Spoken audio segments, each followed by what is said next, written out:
On va tester un nouveau format qui est 200% spoil, donc je vous préviens tout de suite si vous voulez regarder cette vidéo, c'est l'histoire. Je vais raconter tout le film. Donc en fait, le nouveau format est le suivant, c'est que je vais voir un film et quand je rentre, selon le film, si j'estime qu'il mérite d'être raconté, je raconte à Elsa. Et si vous connaissez la chaîne depuis quelques temps, vous savez que Elsa est assez tranchante. Elle a des punchlines qui percutent bien. Et je vais lui raconter en fait scène par scène tout le film. Et à chaque fois, elle va me donner son ressenti sur comment elle comprend ce que je lui explique et ce qu'elle en pense, en me le retraduisant finalement dans ses mots à elle. Comparé à une vidéo toute bête comme celle qu'on a fait sur Black Mirror récemment, etc., où là c'est assez scripté, c'est-à-dire en général la plupart du temps on travaille ensemble le script et puis elle me répond, je sais ce qu'elle va me répondre. Là c'est plutôt un format comme quand on fait des bonus blabla, c'est-à-dire que je parle et je contrôle pas du tout ce qu'elle dit. Donc elle va certainement dire des grosses conneries qui vont bien me faire rigoler parce que c'est l'objectif. Mais je vais quand même faire des coupures entre le moment où je parle et le moment où elle parle parce que la vidéo va être assez longue je pense.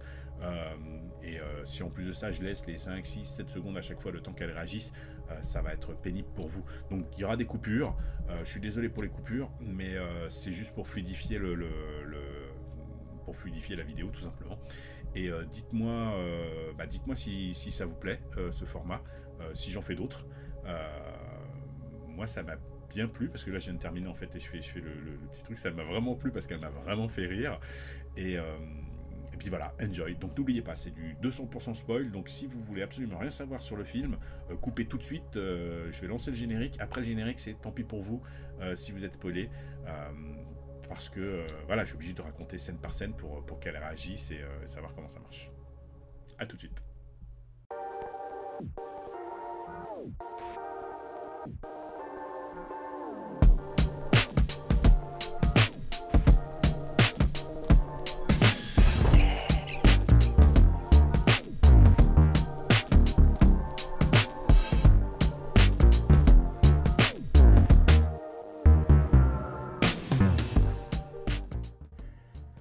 Alors pour commencer, c'est pas du tout une adaptation de Bram Stoker. De Bram Stoker, on a juste Vlad, Tepest, prince de Valachie, deuxième du nom ou je ne sais trop quoi, donc qui se passe en Transylvanie au début. On sait que c'est un vampire parce que Dracula c'est vampire. Et puis on a Mina Murray et Jonathan Harker. C'est tout. Sinon tout le reste de tout ce que vous connaissez du roman, vous pouvez complètement l'oublier. Il y a bien plus du film de Coppola que du roman de Bram Stoker dans cette nouvelle adaptation, dans ce nouveau Dracula. Alors, pour commencer, Luc Besson, à part les 5 premières minutes que je vais vous raconter maintenant, il a complètement oublié un truc qui s'appelle le show don't tell. Il raconte tout de A à Z au cas où vous êtes trop teubé pour comprendre. Mais par contre, les 5 premières minutes, je sais pas s'il a voulu se faire plaisir ou quoi, les 5 premières minutes, on découvre Vlad et Elisabetta. On en reparlera aussi, ça tient d'Elisabetta après. Vlad et Elisabetta dans leur château, qui ne font que baiser tout le temps. On les voit s'éclater partout, dans le lit, sur les meubles. Ils sont tout le temps dans leur chambre, ils ne sortent jamais de leur chambre. Et ils ne font que ça pour qu'on soit sûr d'avoir bien compris qu'ils sont fous amoureux l'un de l'autre. Mais c'est ça qui est déjà absurde en fait. Tu veux poser une histoire d'amour tragique et millénaire, et ton premier réflexe, c'est de balancer 5 minutes de baise non-stop, comme si le spectateur était incapable de ressentir une connexion autrement que par une succession de galipettes contre les murs. Et tu sais quoi?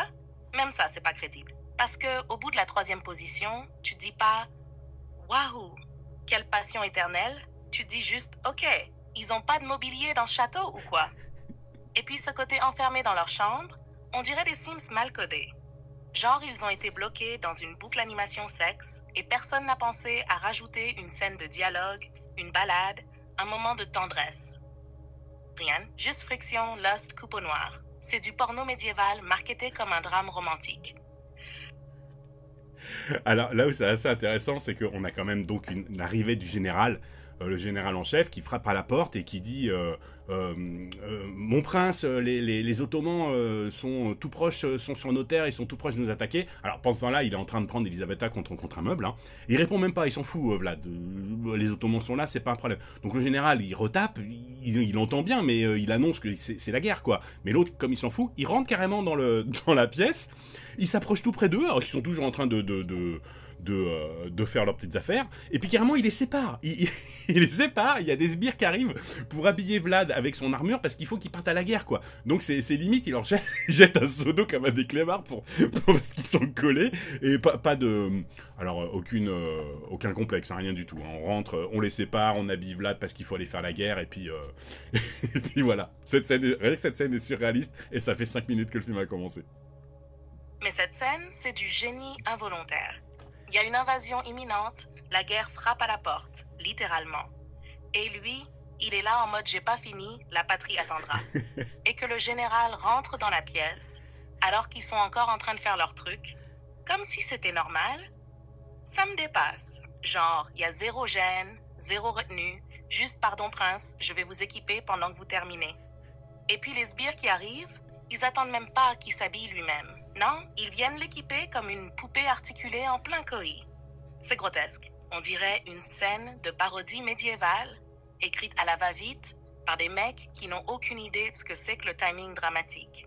Et pendant ce temps-là, le spectateur est censé croire à l'urgence militaire. C'est lunaire.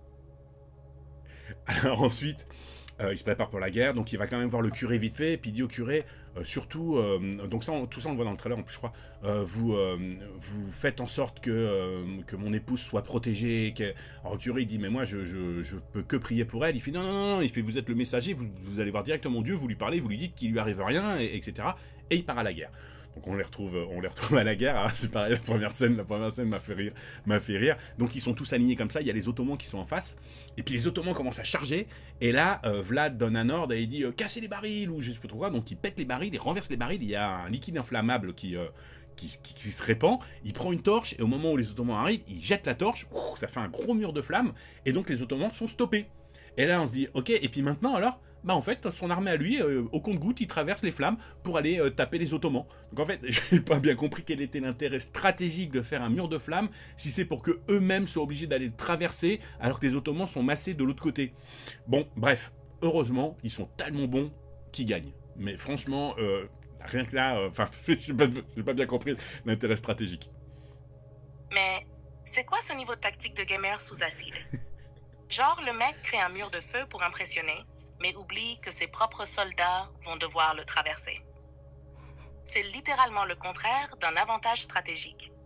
On dirait un plan de super vilain de dessin animé, spectaculaire, inutile, et qui fout tout le monde dans la merde. Et puis ce moment où Vlad parle au curé pour qu'il aille voir Dieu en direct. Mais mec, si tu veux un messager fiable, choisis au moins un mec qui n'est pas déjà sur la liste noire céleste. C'est grotesque. Tu sens que Besson voulait donner un côté mystique à Vlad, mais ça fait juste capricieux de luxe. Et l'armée qui gagne malgré tout, j'imagine que c'est pour nous prouver que Vlad est trop fort. Mais bon, quand ton plan militaire repose sur « Allez les gars, on fonce dans les flammes, ça va passer », tu mérites pas la victoire, tu mérites une claque. Donc bon, il gagne, ça c'est pas un souci. Donc entre-temps, on voit Elisabetta, pour une raison ou une autre, qui se dit « Bah tiens, je vais aller rejoindre Vlad », donc elle prend une petite escorte de 4 lascars pour aller traverser la forêt. Pourquoi elle n'est pas restée au château? Bon, peu importe, c'est pas un problème. Alors la scène d'après, la scène est très belle, mais elle est ridicule. Parce qu'on voit une espèce donc de colline découpée comme ça en ombre, et puis derrière, le ciel est rouge sang. Donc on imagine que c'est le rouge sang de la bataille et des flammes, etc. Enfin vraiment, c'est vraiment crépusculaire, quoi. Et on voit la silhouette de Vlad qui arrive, donc on reconnaît son armure. Il a une armure particulière. Elle ressemble pas trop à celle de Coppola, mais bon, ouais, quand même, il y a un petit côté dragon, même si elle est pas rouge. Et il arrive avec une lance, il plante sa lance comme ça, et au bout de la lance, il y a la tête d'un lascar qu'il a transpercé. Puis il y a son général qui arrive à côté, qui fait la même chose. Et là, le plan se retourne de l'autre côté, où on voit le chef des Ottomans qui sort de sa tente, et puis qui voit cette scène-là. Sauf que quand le chef des Ottomans il sort de sa tente, il fait plein jour, quoi. Et hop, la caméra se retourne de nouveau, on voit la colline qui est crépusculaire, enfin il fait nuit quoi. Et là on voit toute l'armée donc de Vlad qui arrive, donc ça se découpe un peu comme des ombres chinoises. De nouveau, on voit le plan du chef des Ottomans, qui est comme ça, qui est surpris que son armée l'ait perdue. Et toujours il est en plein jour quoi. Donc le changement de plan nuit-jour, on se dit mais c'est pas possible, il y a eu un... Ou alors il y a un director's cut qui va arriver, ou il va y avoir une explication plus tard, c'est pas possible autrement quoi. Mais c'est tellement amateur que ça en devient fascinant. Genre, t'as une scène stylisée à mort avec les silhouettes sur fond rouge. Ok, on veut bien, c'est beau. Mais ensuite, bim, contre-champ en mode midi-20 à Marrakech. Ils ont oublié que la lumière du soleil, c'est pas une déco interchangeable. Il y a une putain de logique de continuité, les gars. Et ce délire des têtes empalées, on dirait qu'ils ont voulu faire leur version badass de Vlad. Mais ça tombe à plat. Tu peux pas balancer un plan aussi théâtral, puis direct après enchaîner avec un chef ottoman qui a l'air de sortir d'un pique-nique. C'est comme si 2 films différents avaient été montés ensemble sans lire le scénario. C'est ça. Et franchement, si Elisabetta part du château toute seule comme une ado amoureuse pendant que c'est la guerre, j'espère qu'on va pas essayer de me faire croire qu'elle est un personnage fort. Parce que là, ça pue la demoiselle en détresse à 10 km. Alors en fait, ce qui se passe, c'est qu'elle traverse la forêt avec sa petite escorte. Il y a les Ottomans qui sont là avec des arbalètes, ils shootent tous les gardes. Et puis elle se retrouve toute seule, donc elle cavale. Donc entre-temps, quand on voit la colline, là, il y a un sbire de Vlad qui vient le voir en lui disant « Oui, la princesse Elisabetta est sortie du château, elle est toute seule, elle se dit... » Alors lui, elle est où? Elle se dirige vers la forêt aux loups. Forêt aux loups. Ok, donc après on la voit, elle est à cheval. En fait, elle est sur une énorme plaine. Alors bon, il n'y a pas un arbre, enfin les arbres sont super loin, et elle est poursuivie par trois Ottomans qui sont aussi sur leur cheval, et la plaine est recouverte, donc c'est enneigé, et c'est recouvert de pièges à loups. Donc on voit régulièrement des pièges à loups comme ça, qui comme des mines en fait, qui pop quand les chevaux y passent, et puis d'un seul coup, tac, son cheval à elle se fait prendre la patte, il s'écrase, alors elle court, et puis les autres, même chose, leurs chevaux ils tombent aussi, ils commencent à se rapprocher, alors les Ottomans avec leur épée, ils tâtent un petit peu devant comme ça pour voir si à leurs pieds il n'y a pas un piège à loup pour pas se faire attraper, et puis ils se rapprochent d'elle, elle se recule, et au moment où elle se recule, donc elle regarde plus trop derrière elle, paf, elle est prise aussi dans un piège à loup. Et arrive Super Vlad tout seul, donc pourquoi il est venu tout seul je sais pas, qui arrive comme un fou parce qu'il voit bien qu'elle est toute seule, il y a trois Ottomans, et puis que ça va puer du cul pour elle quoi. Mais c'est incroyable. On dirait que le film a été écrit par un gosse de 12 ans Fahrenheit et de piège à la Home Alone. Déjà, une forêt aux loups qui est une plaine vide, c'est du foutage de gueule pur et simple. Il n'y a pas un arbre et il l'appelle forêt, mais qui valide ça au tournage? Ensuite, les pièges à loups qui popent dans la neige, genre Sean Mean version cartoon. Mais où est-ce qu'ils ont chopé ça? C'est une frontière ou un donjon RPG? Et Vlad, il débarque comme un perso de Fast and Furious Transylvania Drift, seul contre 3 mecs armés, sans backup, sans logique. Mais en mode, je suis l'amour et la vengeance incarnée, quoi. Je rêve, ou ce film, c'est juste une succession de scènes stylisées mal cousues, avec un scénario torché sur une serviette de table. C'est presque pas dans son absurdité, mais au second degré. Attends, parce que la suite vaut son pesant d'or. Donc, son cheval se prend aussi un piège à loup, donc il tombe de cheval, il court, il bute le premier Ottoman, parce que vraiment il sait se battre, hein, il rigole pas. Hein. Il bute le deuxième Ottoman, et puis le troisième, il s'approche d'Elisabetta, il est tout proche d'elle, il va pour l'attraper, et comme Vlad, il est trop loin, il a une longue épée, il prend son épée, il la jette comme ça. Donc l'épée, elle tourne, et elle embroche l'Ottoman. Et donc l'Ottoman, il tombe en arrière, et en fait il s'aperçoit qu'il a embroché aussi Elisabetta, et donc en fait quelque part il l'a buté quoi, tout simplement. Donc il est super vénère et tout, il rentre et il va voir le prêtre, il lui dit ouais je t'avais dit de la protéger et tout, donc un petit peu un copier-coller de la scène qu'on connaît de Coppola, donc il pète le sceptre du prêtre, il l'empale, il le bute, et puis en gros il gueule à Dieu, fuck off, machin, bon bref, il renie Dieu. Et puis on n'a pas d'explication, hein. Il y a juste un petit peu de sang qui coule de de l'œil de la statue, mais on n'a pas... c'est pas du tout grandiose comme dans la scène de Coppola, qui explique vraiment pourquoi il devient un vampire, où il récupère du sang, il boit le sang et tout, et on se dit, bon bah voilà, c'est comme ça qu'il est... C'est ça son origin story. Là, pas du tout, quoi. C'est juste le gars, il est vénère parce que Dieu a pas protégé sa nana, alors qu'il l'a même... c'est lui qui l'a buté au final, et il bute juste le prêtre, et voilà, et pof. Voilà, la scène d'intro se termine comme ça. Mais c'est quoi cette blague? Il tue sa meuf lui-même avec un lancer d'épée façon javelot olympique, et derrière, il est genre « Dieu, je te maudis !» Mais frérot, c'est toi qui l'as embauché comme une merguez? Y a pas de malédiction divine, y a juste un gros problème de coordination œil-main. Et alors, l'origine du vampire? Mais quelle escroquerie! Pas de pacte, pas de sang-bu, pas d'entité maléfique qui se pointe, rien. Juste un mec qui rage qui Dieu en mode ado god frustré. Tu m'étonnes qu'il n'y ait pas de logique dans ce film. Même son passage au surnaturel est un bug de script. C'est pas une transformation en vampire. C'est un caprice, un pur caprice mal mis en scène. On dirait une scène coupée d'un vieux téléfilm Z qu'on aurait recyclé ici parce que il fallait vite expliquer le pitch. Mais comment tu veux que je prenne ce Dracula au sérieux après ça, franchement? Attends, c'est que le début, après tu vas adorer. Donc la scène ensuite suivante, c'est on découvre un prêtre, donc c'est Christophe Waltz qui joue le rôle du prêtre, qui arrive dans un asile, il va voir le toubib en chef, donc pas de Dr. Seward ni rien, là, pas de Van Helsing, non, d'ailleurs ça se passe à Paris, on se fait pas chier, pendant l'exposition universelle en 1889 je crois, donc on montre bien la tour Eiffel pour être sûr qu'on comprenne bien. Et puis il arrive, le prêtre, il va voir le toubib, et le toubib lui dit bah on a attrapé, enfin il y a une nana qui devait se marier, et elle a complètement pété les plombs, elle est devenue agressive avec tout le monde et tout, ils sont obligés de l'enchaîner, elle est dans une pièce toute seule. Et là le prêtre arrive, il commence un petit peu à l'étudier, donc la nana s'appelle Maria, je ne sais plus trop quoi, donc italienne.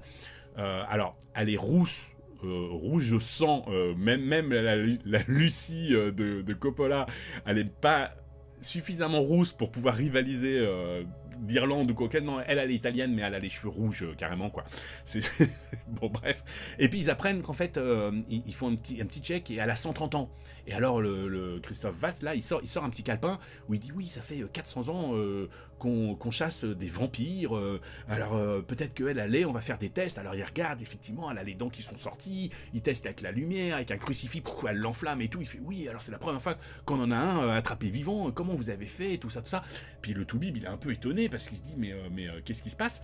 Et puis le prêtre en fait pose des questions à la meuf, et elle lui explique tout. Elle lui dit oui, alors moi je suis là pour trouver la princesse de mon prince qui doit se réincarner parce qu'elle a été tuée il y a super longtemps, et puis j'ai pour mission de trouver sa réincarnation. Enfin, elle explique tout de A à Z, tout le pitch en fait, comme ça on est sûr d'avoir bien compris quel était son rôle et quel était le but de l'histoire, au cas où. Mais c'est pas un film, c'est une séance PowerPoint. Sérieusement, il balance tout le lore dans une cellule d'asile entre deux tests de crucifix? Même dans les vieux jeux vidéo, il y avait plus de mystère. Et alors attends, elle a 130 ans. Elle est rousse comme un panneau de danger. Elle parle comme une prophétesse perchée. Mais personne dans l'asile ne s'est dit tiens, il y a un truc chelou là. Et ce prêtre, mon Dieu, il sort un petit calepin genre guide Michelin du vampire. Ah oui, morsure, rétraction des gencives, allergie au crucifix. Yep, on a un spécimen de type B. Premier attrapé vivant. Mais c'est quoi cette brigade anti-vampire version administration? Il manquait plus qu'un formulaire CERFA, et c'était bon. Franchement, entre elle qui balance tout le plan narratif comme une déposition de police et le prêtre qui note ça tranquille comme une recette de cuisine, j'en peux déjà plus. Mais vas-y, continue. J'ai besoin de savoir jusqu'où ça va descendre. Tu vas pas être déçu. Alors ce qu'il faut savoir aussi, c'est qu'en fait elle a pété les plombs pendant son mariage, où elle devait se marier à ce moment-là, et elle a rencontré Mina. Elle connaît Mina, Maria, on le sait. D'ailleurs il y a quelques petits flashbacks qui sont faits avec comme si c'était tourné avec une caméra de l'époque, exactement aussi comme dans la version de Coppola quand Vlad arrive. Sauf que là on voit bien que c'est juste j'ai appliqué 2 filtres de DaVinci Resolve sur ma pellicule pour faire croire que ça a été tourné avec un truc d'origine. Bon bref. L'image d'après, c'est Harker, Jonathan Harker, donc là ils ont gardé le nom, qui arrive au château avec un coche. le coach lui dit, vous avez un crucifix? Il dit, non, mais je crois pas en Dieu, mais si, prenez le crucifix. Alors il prend le crucifix, puis il y a des loups et tout ça, et hop, il arrive, il rentre dans le château. Là, il y a Vlad qui l'accueille. Donc il a la même tête que dans celui de Coppola, il a la peau, il est tout vieux, il a presque la même couleur de cheveux blancs, presque la coupe de cheveux, et il l'accueille, mais vraiment super gentil. À aucun moment on sent... Enfin, à aucun moment on flippe, quoi. Même Jonathan Harker, d'ailleurs, il sort même des blagues et tout, tellement qu'il est à l'aise, le gars, parce que franchement, voilà, le château est vide, mais son hôte, il est vraiment parfait, quoi. Et il l'invite à bouffer, donc énorme table, il bouffe super bien, et puis il lui dit, vous mangez pas, et puis Dracula, il est là, il a une fourchette, et puis il joue avec ses petits pois, puis il fait, non, plus tard, mais vraiment, quoi. Et puis l'autre, il sort une blague. Enfin, vraiment, cette scène n'a aucune tension, quoi, il y a rien, quoi. Et il y a même un moment où Vlad, il fait goûter ce plat, et puis il fait comme ça avec un geste, et puis il y a le plat qui se déplace tout seul pour venir jusqu'à Jonathan, et Jonathan il regarde le truc, a l'air de dire waouh, putain, super, illusionniste, prestidigitateur, vraiment super, il sort une blague, tout, bon, bref. Et il lui dit en fait qu'il est là parce que il sait que Vlad a plein de propriétés partout en Europe, et puis il y a une vieille abbaye à Paris qui voudrait racheter, en fait, qui voudrait lui racheter, qu'elle lui appartient. Et puis d'un seul coup Vlad dit oui, bah on en discutera demain, allez, on va se coucher. Et puis hop, il l'amène dans sa piole, et puis la scène se termine comme ça. Voilà. Mais c'est un sketch en fait. Un remake de Dracula par les inconnus. Tu remplaces Vlad par Didier Bourdon et ça passe crème. Donc déjà la meuf pète un câble à son mariage, elle bouffe la mariée ou elle jette juste le bouquet façon grenade. Et ensuite, bim, flashback en mode filtre Da Vinci vieux mais propre. C'est censé faire style ou hommage, mais on dirait juste une vidéo TikTok en noir et blanc mal étalonnée. Et là, Harker. Mais mon Dieu, Harker, il fait des blagues pendant qu'il rentre dans le château de Dracula. Il rigole avec le mec blafard aux doigts glacés qui joue avec ses petits pois. Il y a zéro ambiance. Même une pub pour Findus arrive à être plus tendue que ça. Et alors le moment abracadabra, ton plat vole tout seul. Et Jonathan, au lieu de flipper sa race, il applaudit genre « Trop cool, t'es magicien aussi ?» Mais c'est pas Dracula, c'est Bienvenue chez les vampires. Franchement, je commence à croire que Coppola devrait porter plainte. Parce que là, c'est même plus une réinterprétation, c'est une parodie involontaire avec un budget à 6 chiffres. Continue, darling. Je sens qu'on va atteindre des sommets d'absurde. Alors pour le coup, c'est pas vraiment... je pensais que ça serait vraiment un plagiat de Coppola, mais pas du tout en fait. Juste à part Elisabetta, bon, Elisabetta c'est le plagiat total, hein, parce que le vrai personnage de la Tempest a été marié 2 fois, il a aucune de ces 2 femmes qui s'appelle Elisabetta, et dans le roman de Bram Stoker, il y a 0 femme, il y a 0 Elisabetta, il y a rien, il n'y a même pas d'histoire d'amour ni rien, et le personnage Elisabetta a été inventé et créé juste pour le Dracula de Coppola, pour expliquer cette histoire d'amour, et là il a repris la même trame d'histoire d'amour, il s'est même pas fait chier à donner un autre nom, alors qu'il a changé plein de noms, mais il a gardé le nom d'Elisabetta. Bon bref, ça c'était juste le petit encart. Donc pour la scène suivante, en fait, il l'amène dans sa piole, il dit voilà, bonne nuit, et surtout vous ne sortez pas de la chambre, du tout. Donc bon, si on connaît un petit peu l'histoire, on sait que s'il sort, il va tomber sur les 3 femmes vampires et tout ça. Tout. Mais évidemment, Harker, il sort, quoi. Alors il prend sa lampe, puis il se balade dans tout le château. Le château est vide, on croise personne. Puis à un moment, il trouve une porte avec un escalier qui descend. Oh, bah, il ouvre la porte, il y a un escalier, il descend, évidemment. Et là, il trouve un cercueil. Qu'est-ce qu'on fait quand on trouve un cercueil comme ça dans un château qui est lugubre? Bah, on ouvre le cercueil, quoi. Et dedans, il y a Dracula qui meurt. Enfin, qui dort. Puis il ouvre les yeux et il lui fait ah. Et texto, hein. Il dit ben, je vous avais dit de pas quitter votre chambre. Et puis là, on voit un truc qui se passe, mais c'est flou, c'est super rapide. Et Harker est assommé, et la scène se coupe comme ça. Mais non, il a vraiment osé faire dire à Dracula « Je vous avais dit de ne pas quitter votre chambre. » Texto. On dirait un surveillant dans un internat, pas le Seigneur des Ténèbres. C'est plus un vampire, c'est un pion avec une cape. Et ce cercueil, sérieux. Le mec voit un cercueil en pierre dans une crypte moisie, il se dit pas une seconde « Je vais peut-être pas ouvrir ça au cas où ce soit, je sais pas, un putain de vampire ?» Non, il l'ouvre tranquillou, comme si c'était un coffre au trésor dans un jeu vidéo. Et là, Dracula ouvre les yeux, sort une phrase digne d'un papa blasé et pouf, coupure. Mais où est la tension? Où est le mystère? Où est la mise en scène, bordel? Même Scooby-Doo construit mieux ses jumpscares. Et puis cette histoire d'Elisabetta, c'est clairement une obsession pompée direct de Coppola, mais sans la poésie, sans la symbolique, sans le souffle tragique. Juste du copier-coller paresseux. Limite, ils ont dû pomper le nom direct depuis Wikipédia sans checker si ça passait. Je me demande s'il y aura une scène avec les 3 vampires, façon orgie, pseudo-sensuelle, comme dans toutes les versions. Mais là, j'ai peur qu'elles sortent des vannes elles aussi, genre « Hey Jonathan, t'as pas une petite soif ?» Avec accent parisien en plus, vu que c'est censé se passer à Paris. T'as d'autres perles? Je suis déjà accro. Oui, alors là, ça se passe en Transylvanie pour le moment, au château. Alors, il y a une autre truc aussi que j'ai oublié de préciser, c'est que il amène donc Harker se coucher, il lui dit « Vous sortez pas pendant la nuit de votre chambre », et puis après, lui, il va se coucher aussi, Dracula, parce que il avait peut-être envie de faire une petite sieste la nuit, on sait jamais, hein, parce que la journée, il doit bosser certainement, donc la nuit, il avait besoin d'une petite sieste. Bon, bref. Alors, la page d'après, il n'y a pas de vampire autre que lui dans le château, non.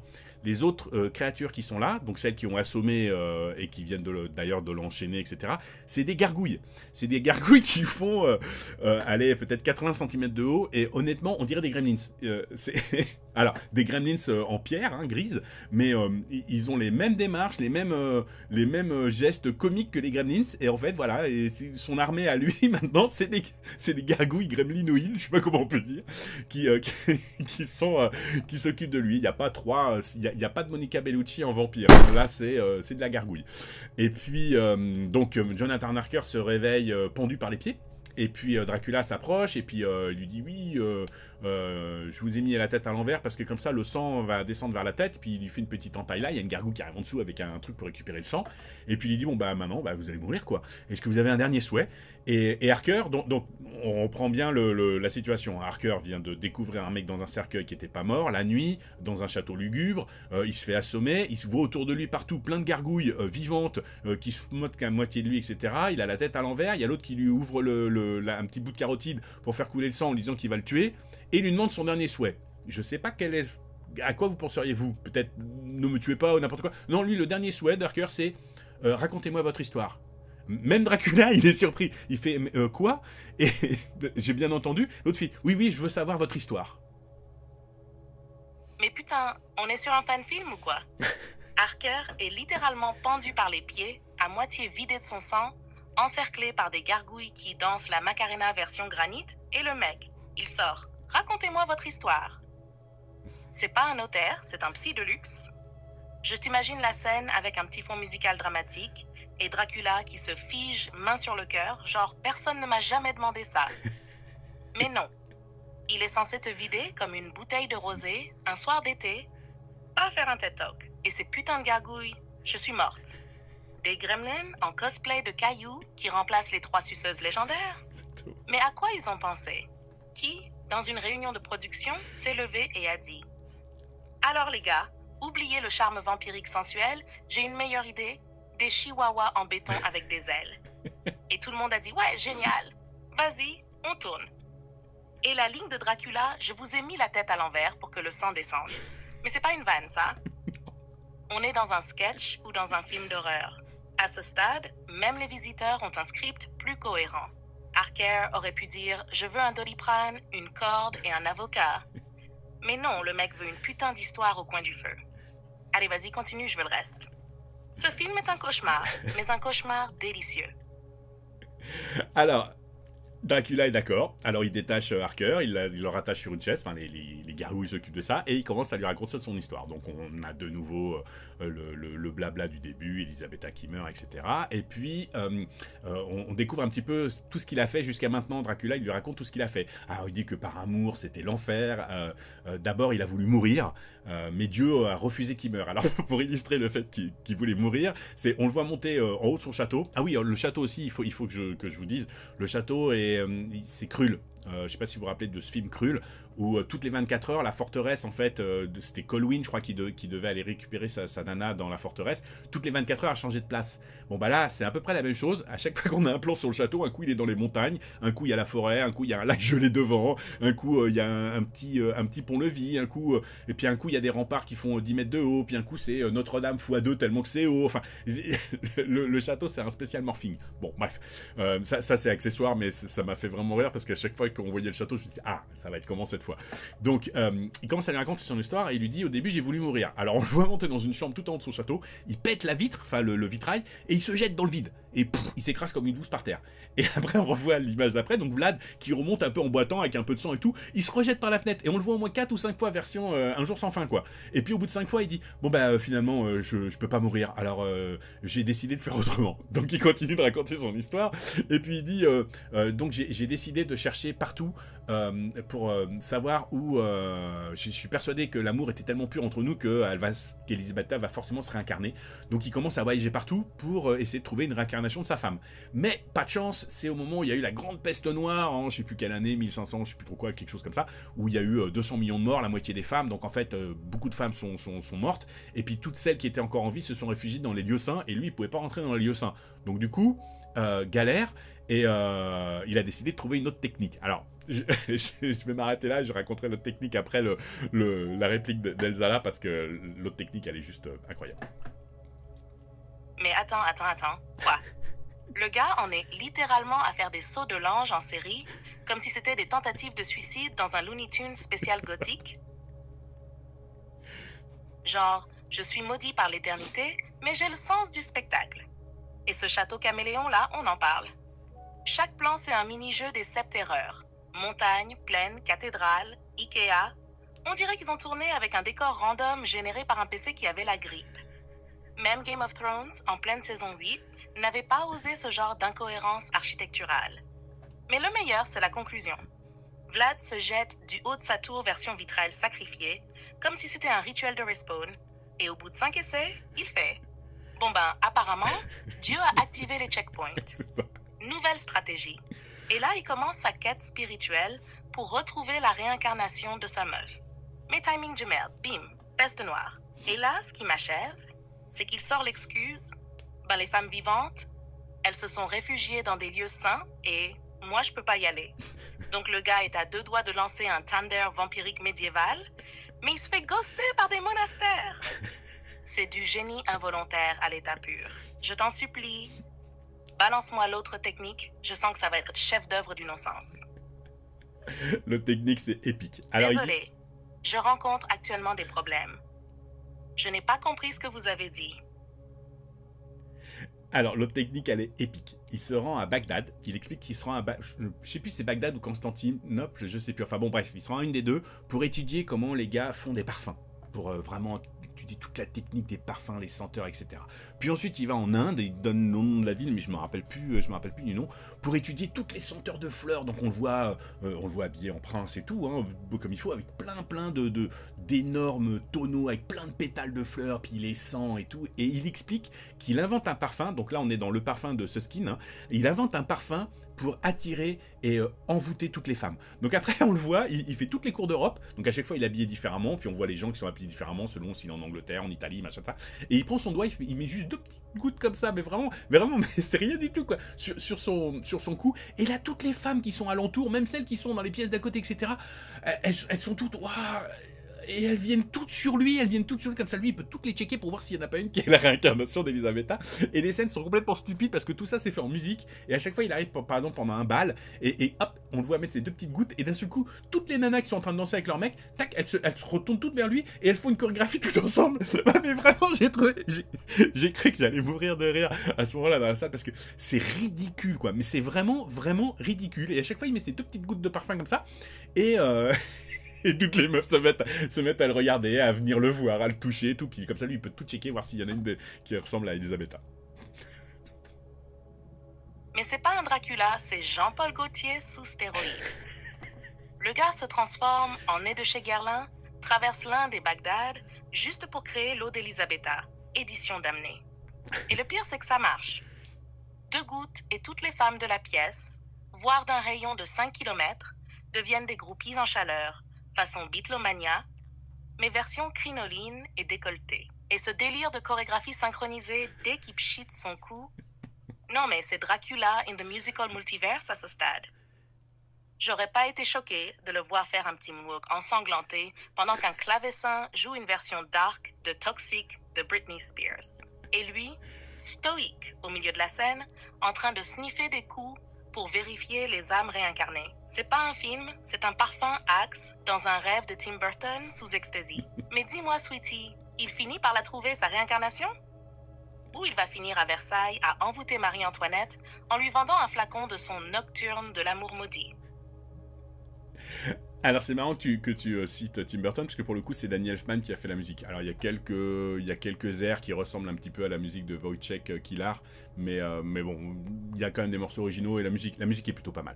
Et alors non, il ne la trouve pas, et puis il en a plein le cul au bout d'un moment, parce que voilà, il voit la décadence de la bourgeoisie avec le valet de pisse, le gars qui pisse comme ça au milieu de tout le monde dans le petit seau du valet, ceux qui vomissent parce qu'ils ont trop mangé, ceux qui baissent dans un gant, tout ça. Au bout d'un moment, il s'énerve, il en a plein le cul, et en fait, donc ce qu'il fait, c'est qu'il attrape plein de meufs et il les vampirise toutes pour les transformer en fait en espèce d'agents finalement qui chercheront pour lui la réincarnation d'Elisabetta, puis lui comme ça il retourne dans son château parce que là il en a juste marre. Et d'ailleurs c'est comme ça qu'on apprend que Maria, qu'on a découvert au début enchaînée avec le prêtre et le toubib, etc., est une justement des meufs qui a été vampirisée et qui est censée avoir une connexion avec lui et lui dire quand il croise Elisabetta. Ce qui est assez intéressant, c'est qu'à ce moment-là du film, on sait déjà que Maria elle a rencontré Mina, donc qu'elle a rencontré la réincarnation d'Elisabetta, mais apparemment il n'a pas eu le mémo, ou elle lui a pas faxé ce qu'il fallait, parce que lui, à ce moment-là du film, ne le sait pas, il explique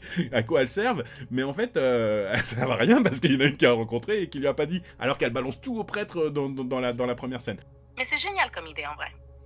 Le mec crée carrément un réseau de vampirettes exploratrices, façon agence de détective, mais version sanglante et sexy. Genre, il externalise sa quête de l'amour éternel, comme s'il déléguait à des stagiaires possédés. Et Maria, du coup, elle a vu Mina, elle a capté que c'était elle, mais personne n'a pensé à envoyer un SMS au boss.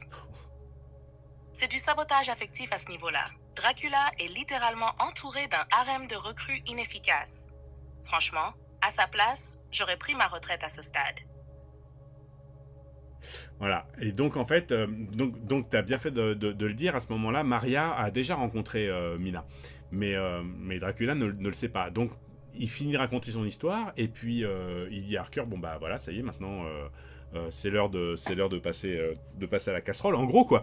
Et Harker dit non, vous pouvez pas me tuer, au nom de l'amour, vous pouvez pas me tuer. Surtout après ce que vous m'avez raconté. Donc Dracula il fait oui, mais bon, c'est dommage, mais j'en ai rien à foutre quoi. Et Harker dit non, vous comprenez pas, je suis amoureux moi aussi de la femme de ma vie, on doit se marier quand je rentre, je lui ai demandé en mariage, elle a été d'accord, et quand je rentre on se marie, tout ça. Et puis Dracula il regarde, il réfléchit un petit peu comme ça, et puis il lui fait et elle ressemble à quoi? Pourquoi cette phrase? Elle sort de nulle part, mais elle ressemble à quoi? Et on peut imaginer qu'en 1890, quand quelqu'un demande elle ressemble à quoi ta femme, on peut imaginer que la personne dise elle est grande, elle est petite, elle est blonde, brune, elle a les yeux comme ça, ou elle est charmante, elle est... Non, lui, Harker, lui, il a une technique bien particulière, il fait j'ai une photo dans mon médaillon, voilà, comme ça vous pouvez voir exactement à quoi elle ressemble, donc hein, pas con le gars. Et donc Dracula attrape le médaillon, et il regarde la photo, et là évidemment, c'est Elisabetta. Et là, mais alors là, c'est festival. Parce que tu vois la tête de Dracula se décomposer en mode tu te fous de ma gueule. Genre le gars vient te raconter 2 siècles de deuil, de tentatives de suicide, de chorés parfumés, d'armées de vampirettes inefficaces. Et bam, c'est ton fiancé, le petit clampin que t'as pendu par les pieds, qui est tombé sur la meuf que tu cherches depuis 400 ans. Sérieux, le karma a le sens de l'humour, hein? Et en plus, t'as Maria qui savait, mais elle n'a rien dit. On est littéralement dans un épisode de Vampire Gossip Girl. Vampire Gossip Girl, t'imagines? Bref, donc Dracula il décide d'aller à Paris. Parce qu'évidemment, donc il dit d'abord à ses sbires gargouilles, il dit gardez-le prisonnier là, et puis il doit aller à Paris. Mais par contre, il doit se refaire une beauté, parce que là il est tout vieux, tout moche, il a toujours ses cheveux blancs avec sa coupe dégueulasse et qui lui tombe jusqu'au milieu du dos et tout ça.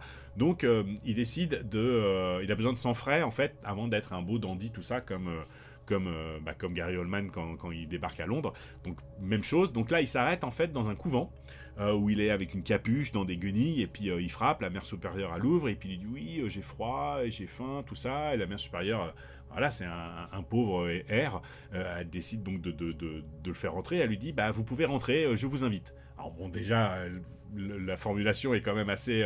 Puis lui, il répète, il dit « Ah, vous m'invitez, merci ». Donc c'est vraiment genre, voilà, on sait comment ça marche avec les vampires, et puis il faut inviter pour qu'il rentre. Bon, bref, c'est la petite anecdote. Et puis il l'amène dans la chapelle où ils vont lui apporter une soupe.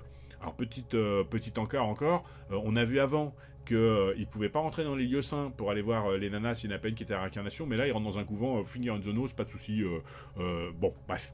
Donc, il est dans la chapelle, et puis il y a une bonne sœur qui arrive avec sa soupe pour lui donner sa soupe, et lui, entre-temps, il a viré sa capuche, sa guenille, et en fait, maintenant, il est chauve. Voilà, il a, je sais pas, ses cheveux sont peut-être restés au château, ou il les a perdus en cours de route, mais vraiment lisse, hein. Enfin, lisse dégueu parce qu'il est vieux, mais elle fait tomber le bol de soupe parce qu'elle voit un démon, pour elle, c'est un démon, elle attrape son crucifix, elle se met dans son coin, puis lui, il est super content, il sort sa petite fiole, il met ses 2 petites gouttes, exactement comme on a vu avant, et là, toutes les bonnes sœurs qu'il y a dans le couvent, que ce soit celles qui sont en train de prier, en train de ranger des fringues, en train de faire de la lessive, en train de faire peu importe ce qu'elles font, toutes elles sont waouh, et elles courent pour rentrer dans la chapelle, elles se jettent sur lui, et puis au fur et à mesure qu'elle se jette comme ça fait un amas de bonnes sœurs, donc lui il s'élève en fait, que ça fait une pyramide, puis il y a d'autres bonnes sœurs qui arrivent, puis ça l'élève de plus en plus, donc il écarte les bras, genre triomphal, et puis il y a de plus en plus de bonnes sœurs, donc ça fait une pyramide de bonnes sœurs, puis lui il est en haut, et puis on voit une qui est plus jeune que les autres, elle arrive, elle grimpe comme ça, elle arrive à grimper sur les autres, elle vire son chapeau de bonne sœur, enfin son couvre-chef, je sais pas comment on appelle ça, et puis elle lui montre son cou, et puis lui il mord dedans, triomphant, et il y a toutes les bonnes sœurs qui sont là, et puis la scène se coupe comme ça, et je trouve que, alors, ça ferait un très beau tableau, pas l'enfer de Dante, mais un truc comme ça, un très beau tableau médiéval, tout ça, mais par contre la scène en elle-même, c'est un espèce de World War Z de bonne sœur, enfin j'ai trouvé ça ridicule, quoi. Oh, mais alors là, World War Z de bonne sœur, j'en peux plus. C'est exactement ça. On dirait un glitch de jeu vidéo où toutes les IA féminines du niveau monastère perdent leur script en même temps et sprintent vers le boss final. Et lui, perché comme un coq sur une pyramide de nonnes possédées, les bras en croix. Mais sérieux, c'est quoi cette esthétique de messe noire version comédie musicale? Et le coup des 2 gouttes? Putain, le mec se trimballe toujours avec sa petite fiole magique comme si c'était du Axe Body Spray de l'enfer. Je suis morte de rire. Alors, une fois qu'il s'est refait une beauté, parce que, bah voilà, avec toutes les bonnes sœurs qu'il a bouffées, forcément, il est de nouveau.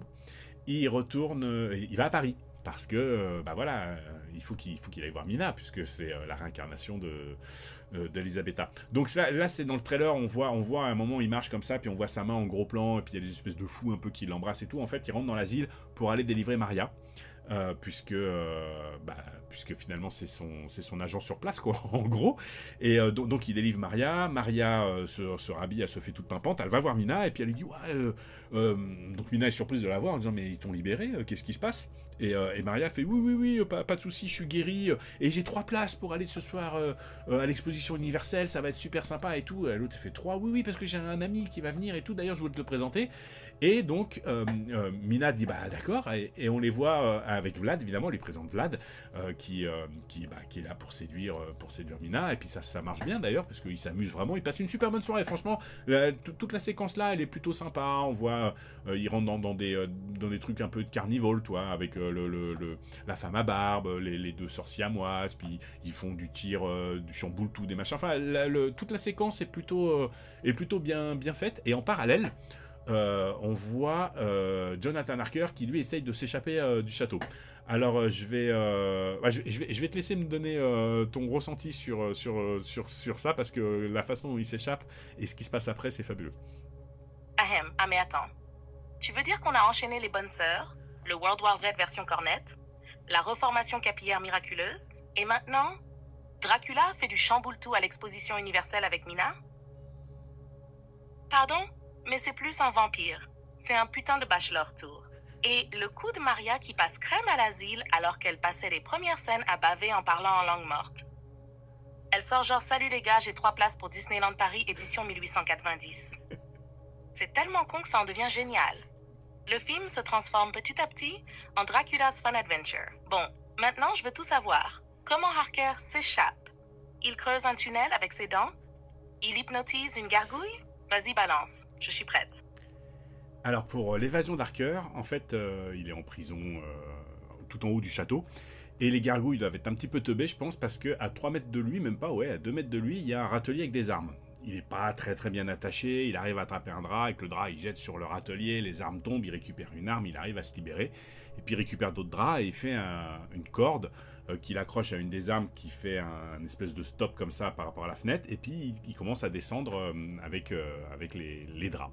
Et là il y a une gargouille qui arrive et qui voit ça, qui voit donc l'arme qui retient les draps, et puis il voit que ça bouge parce que Harker est en train de descendre. Et ce que fait la gargouille, c'est qu'au lieu de couper le drap, non, elle descend vite pour aller chercher les autres gargouilles pour les prévenir. Donc les autres gargouilles, vite, elles remontent tous avec lui. Et une fois qu'elles sont toutes là, 7 ou 8, bah, elle coupe le drap à ce moment-là. Parce que je pense qu'il fallait être plusieurs pour faire un brainstorming, certainement, pour couper le drap. Bref, peu importe. Donc Harker, heureusement, il a eu le temps de descendre. Il s'est accroché un petit peu comme il peut au mur. Mais il est encore très très haut sur le mur par rapport au sol, quoi. Et là, il y a des meurtrières un petit peu partout. Et en fait, les gargouilles sortent les bras pour essayer de l'attraper. Lui, il essaye d'esquiver comme il peut. Et au bout d'un moment, il tombe en arrière. Et il s'écrase sur le lac gelé. Mais il tombe vraiment, vraiment très, très haut, quoi. Et il tombe inconscient parce que vraiment, il est en sang. Enfin, c'est une vraie, vraie chute, quoi.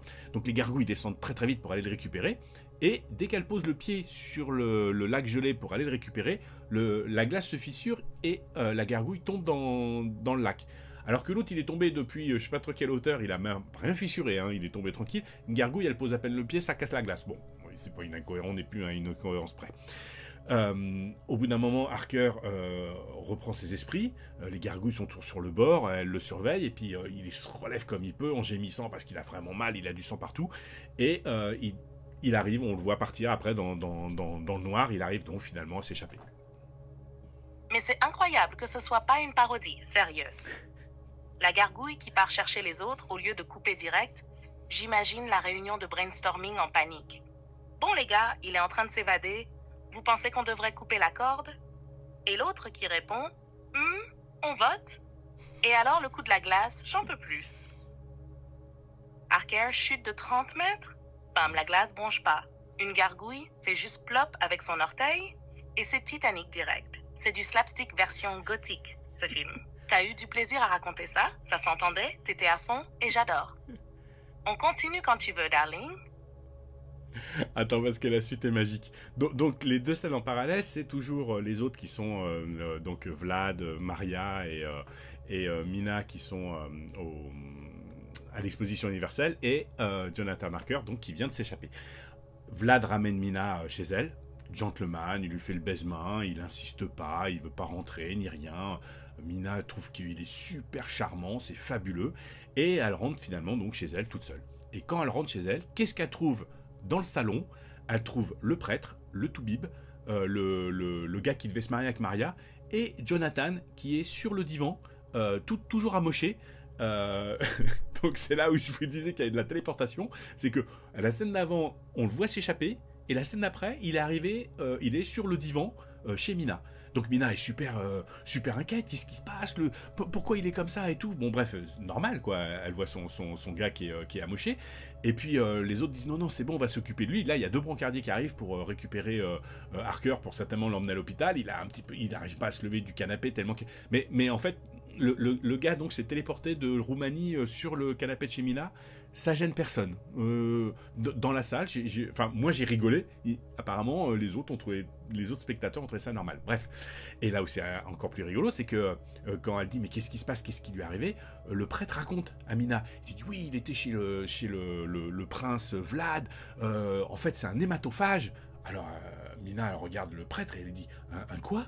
Il lui fait un vampire. Et elle fait ah ok. Ce dialogue m'a fait rire aussi parce que je me suis dit, l'autre il sort hématophage, c'est pas ce que c'est vrai que tout le monde connaît pas forcément ce terme, et puis il la rassure en lui disant non, un vampire, et elle fait ah ok, et donc il lui raconte tout, et puis elle, au bout d'un moment elle fait non mais c'est pas possible, moi j'ai passé toute la soirée avec lui, il était super gentil, c'était un gentleman. Alors les autres se regardent, quoi, vous avez passé la soirée avec lui? Alors le toubib il sort vite pour voir dans la rue si Vlad est encore là. Vlad est plus là, et puis donc il revient, il rentre dedans, il dit écoutez il est super dangereux et tout, il faut plus sortir, on va s'en occuper, vous inquiétez pas, allez dans votre chambre et on va s'en occuper, mais il est super dangereux. Et elle est quand même un petit peu surprise, mais bon, bah voilà, elle va dans sa chambre. Mais c'est un sketch en fait. La téléportation de Harker, c'est digne d'un DLC de Skyrim mal scripté. Un coup, il gèle les miches au bord d'un lac transylvanien. Le plan d'après, il est en mode canapé chez Mina, comme si Uber avait ajouté une option retour express post-gargouille. Et alors le prêtre? C'est un hématophage. Mais qui parle comme ça? Il essaie de faire le mec sérieux, genre attention termes scientifiques, alors que la meuf en face a juste besoin de savoir est-ce que mon date est un vampire ou pas? Et quand il lui dit, elle sort un petit ah ok, genre merci. Je note, je vais googler plus tard. Franchement, la scène est censée être tendue, mais tu la racontes, et j'ai l'impression de voir une comédie involontaire. Le montage est cassé, les dialogues sont lunaires, et Vlad, lui, continue son rencard sans pression pendant que son rival amoureux pop sur le divan sans transition. Ce film me fascine autant qu'il me fume, sérieux. Vas-y, balance la suite. Alors Mina monte dans sa chambre, et dans sa chambre, surprise, Vlad est là. Donc là, la scène est lunaire, quoi. C'est du Laurel et Hardy, quoi. Parce qu'elle lui dit sortez de ma chambre, je sais qui vous êtes, tout ça, tout ça. Alors lui, Vlad, pas contrariant, le gars, hein. Il lui dit ok, il se dirige vers la porte, et puis elle lui fait non, non, non, non, sortez par où vous êtes arrivé. Alors, ok, il se dirige vers la fenêtre, et puis elle lui fait mais non, mais vous allez pas sauter, vous allez pas mourir en bas de chez moi et vous écraser et tout. Enfin bon, bref, cette espèce de ping-pong à 2 balles est vraiment étrange. Et puis, elle lui dit mais je sais qui vous êtes, vous avez 400 ans, vous buvez du sang, vous séduisez les femmes avec de parfum et tout. Et puis, Vlad ne dit rien. Il dit oui, oui, c'est vrai, ça fait 400 ans que je suis comme ça, je cherche ma femme et tout. Par contre, pour le parfum, c'est faux, je l'ai jamais utilisé sur vous. Et il jette la fiole dans la cheminée.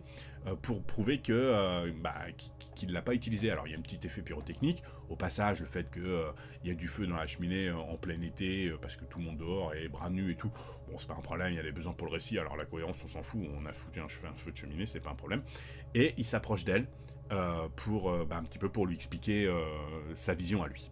Ah ouais, ce moment-là, c'est le pic du vaudeville vampirique. Le gars est chez elle en mode ninja, elle flippe, elle veut qu'il parte, mais pas trop vite, et pas par là, et pas comme ça. On dirait qu'il rejoue une scène de théâtre absurde, style Vlad ou la confusion des sorties. Et ce petit moment de drama autour du parfum, genre « Je t'ai jamais envoûté, c'est ton cœur qui m'a reconnu ». Puis il jette la fiole au feu, comme un ado qui fait un geste symbolique dans un soap opéra. Franchement, hein, si ça c'est pas de l'amour sincère, je sais pas ce que c'est. Vas-y, enchaîne avec la suite, je suis à fond.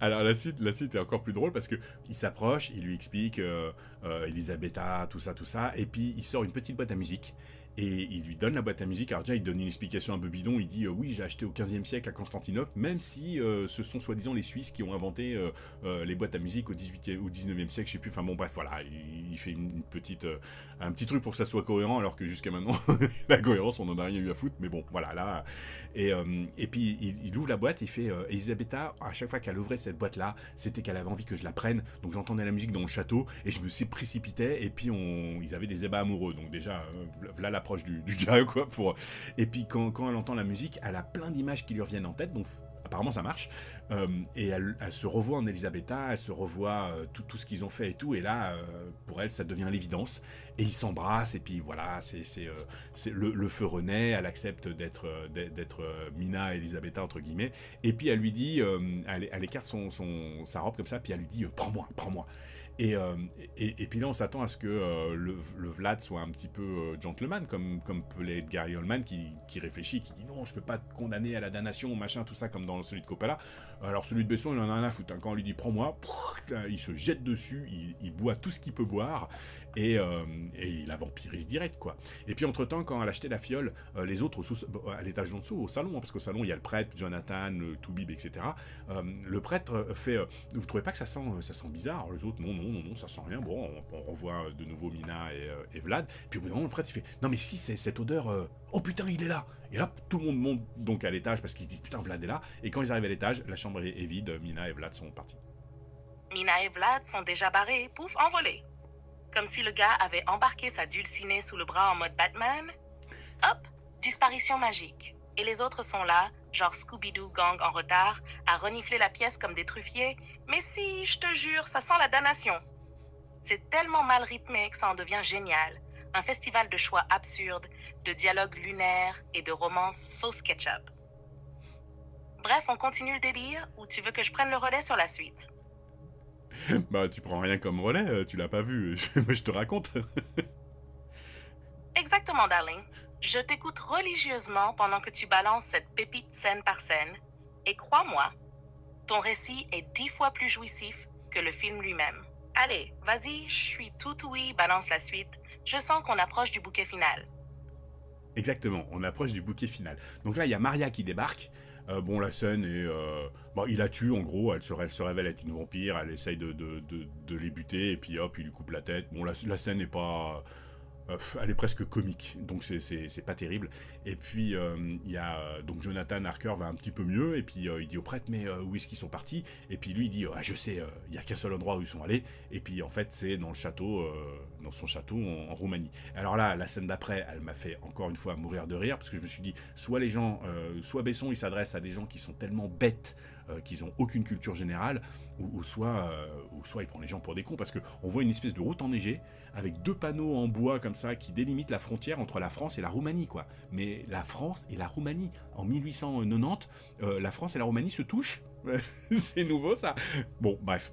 Et il décide donc d'aller le combattre directement chez lui.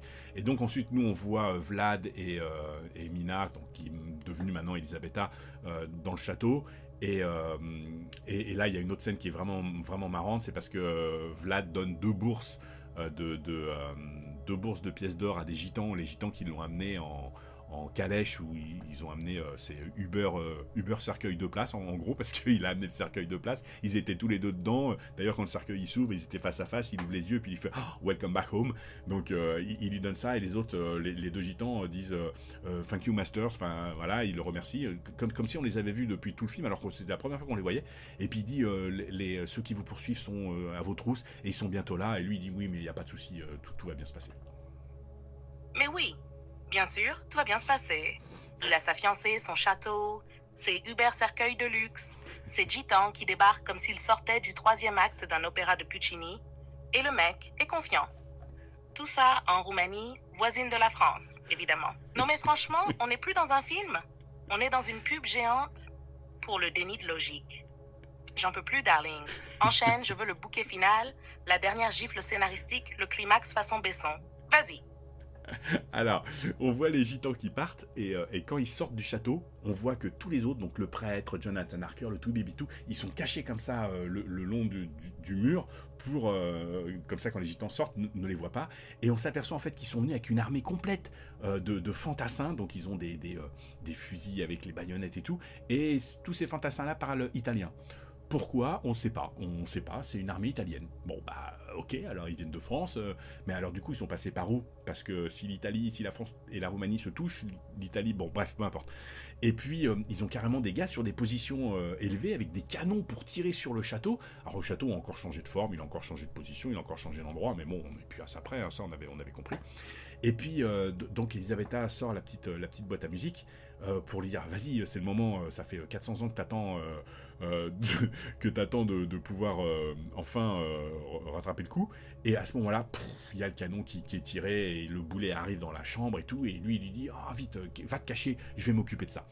Et donc tous les soldats rentrent, ça commence à tirer dans tous les sens, parce qu'évidemment il y a son armée de gargouilles qui est là pour aider, parce que tu vois les gargouilles elles servent quand même à quelque chose. Donc les gargouilles attaquent les soldats, et puis lui il défonce un escadron tout seul dans une pièce, et puis il y a le prêtre qui est là, donc il tue tout le monde. Et le prêtre ne bouge pas, il attend comme s'il attendait son tour, et une fois qu'il a tué tout le monde, Vlad attrape le prêtre et il le menace comme ça directement avec son épée en lui disant je me rappelle plus ce qu'il lui dit, mais c'est pas important. Ce qui est important, c'est que le prêtre va lui dire, mais ça je te dis juste après. Oh là là, je sens venir la punchline théologique de Compète.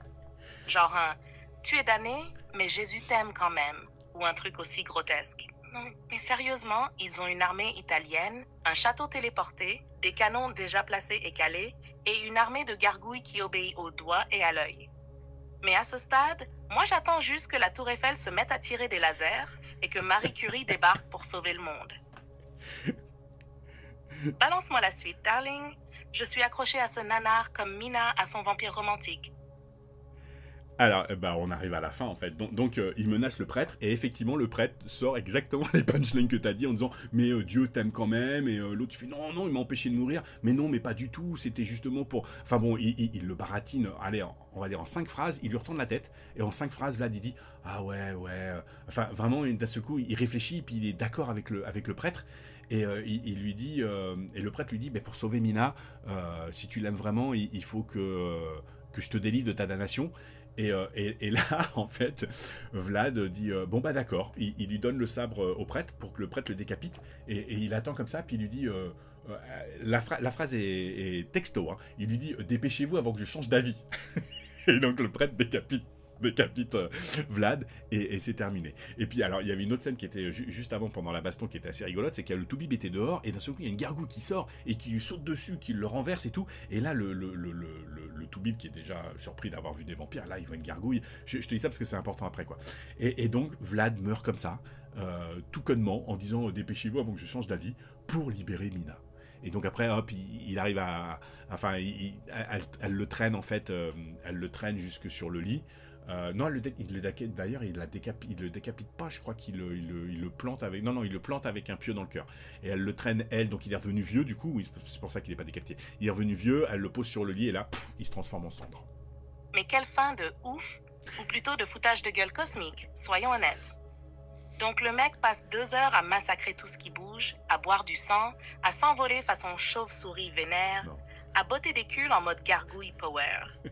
Et en 5 phrases du curé, bim, Ouais. il a une épiphanie et demande à être tué avec un pieu gentiment prêté. Exactement. Dépêchez-vous avant que je change d'avis. Mais on est où là? Dans une pub pour Doliprane ou dans un drame gothique? Et le Toubib, alors lui, c'est ma mascotte. Le gars voit des vampires, des gargouilles, et il reste stoïque comme s'il regardait un docu animalier. J'espère qu'il finit le film avec un prix Nobel de la zen attitude. Dis-moi qu'il y a un dernier twist ou une voix off, genre « Et depuis ce jour, la légende de Dracula continue. Allez, fais-moi rêver ou cramer encore un peu plus ce nanar en feu. » Alors oui, il y a un dernier twist. Donc déjà, elle est là, elle reprend la cendre sur le lit, elle est désespérée. Il y a Jonathan qui arrive, et puis qui lui dit Mina. Elle le regarde comme ça, et puis elle continue avec la cendre, donc lui, il sait pas trop quoi foutre. Et puis les cendres s'envolent. Et comme une nuée d'oiseaux, en fait, et elles sortent du château comme ça, et elles s'envolent vers le ciel, vers le firmament. Bon, bref. Voilà la fin de la première fin entre guillemets, qui est un peu ridicule. Et la deuxième, c'est que le Toubib, donc il est dehors, et d'un seul coup, qu'est-ce qu'il voit sortir du château? Il voit sortir des gamins, plein de gamins, qui ont peut-être 8-10 ans, et ils sont tous cendreux, tout gris comme ça, cendreux, ils ont tous la tête rasée, puis ils ont juste une espèce de guenille qui leur sert de cache-sexe. En fait, les gargouilles étaient des gamins maudits en fait, ou envoûtés, ou on sait pas trop quoi. Et donc, mais il y en a plein qui sortent, il y a au moins 20 gamins comme ça qui sont presque tous identiques, parce qu'ils ont tous la tête rasée, ils sont tous recouverts de cendres, tout gris comme ça, tout hébété, ils sortent. Et puis, donc le Toubib est surpris quand même. Enfin, Et puis ensuite, on voit le prêtre qui marche, lui, en sortant du château, avec un petit sourire, l'air de dire mission accomplie. Boum, générique.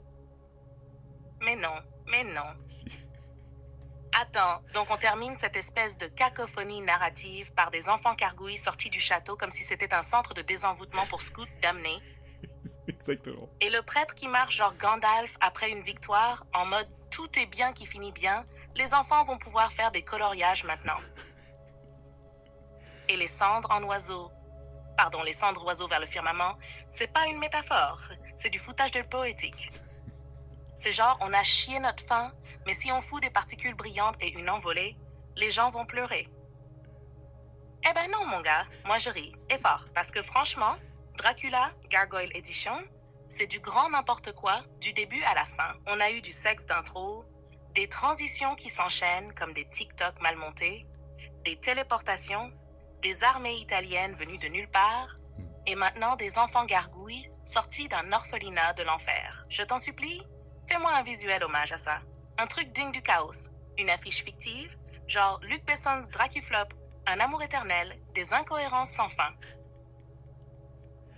T'inquiète pas, j'ai plein de visuels de toi à mettre sur le montage où tu vas bien exprimer visuellement ce que tu viens de dire. Donc voilà, c'était la première édition de Je raconte à Elsa. Donc j'espère que ça vous a plu. Dites-nous en commentaire si le format vous plaît. Bon, alors j'ai prévenu au début, hein, c'est du 1000% spoil, hein, parce que je raconte le film de A à Z, mais je voulais vraiment avoir l'avis d'Elsa avec ses punchlines et comment elle ressentait ce que je lui racontais. J'espère vraiment que ça vous a plu ce format. Et si ça vous a plu et que vous mettez les commentaires comme quoi c'est chouette, bah on en fera d'autres. Hein. Qu'est-ce que t'en penses? Tu veux en faire d'autres toi? Ah mais carrément que j'en veux d'autres. Ce format, c'est une pépite. Toi qui racontes le film en mode one-man show avec ta mémoire de fou furieux, et moi qui balance mes réactions en freestyle, c'est un duo de l'enfer, au sens le plus gothique et jouissif du terme. Franchement, je kiffe ce rôle de punching ball sarcastique face à des scénarios en roue libre. Et si en plus, t'as prévu des visuels de moi qui réagit à tout ça, alors là, on est en train d'inventer le roast de film version muse. J'achète, je signe, je m'installe, vas-y, que le public en redemande, je suis déjà prête pour le prochain. T'as une autre bouse ou un chef-d'œuvre à démonter? On va voir qu'est-ce qui sort au cinéma en août si un film mérite qu'on fasse ça. Et puis bon, peut-être qu'on n'aura pas tellement de vues sur cette vidéo, tu sais, les gens auront peut-être pas envie, vu le gros trigger warning qu'il va y avoir à l'entrée pour le spoil, les gens ont peut-être pas envie qu'on leur raconte le film avant qu'ils aillent le voir. Mais bon, à la limite, peu importe, en tout cas on se marre bien.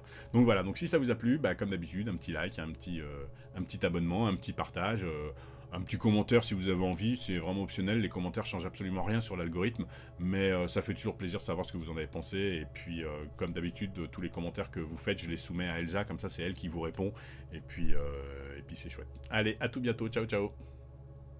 Et ouais, ciao ciao, mes petits crocs en sucre. Si vous avez tenu jusqu'au bout, respect éternel. Vous êtes officiellement des survivants du naufrage narratif le plus flamboyant de l'été. Et si vous avez kiffé, moi je suis là pour vous balancer des vannes, des regards qui tuent, et peut-être un ou deux coups de griffe. Parce que bon, faut pas trop vous habituer à ma douceur non plus.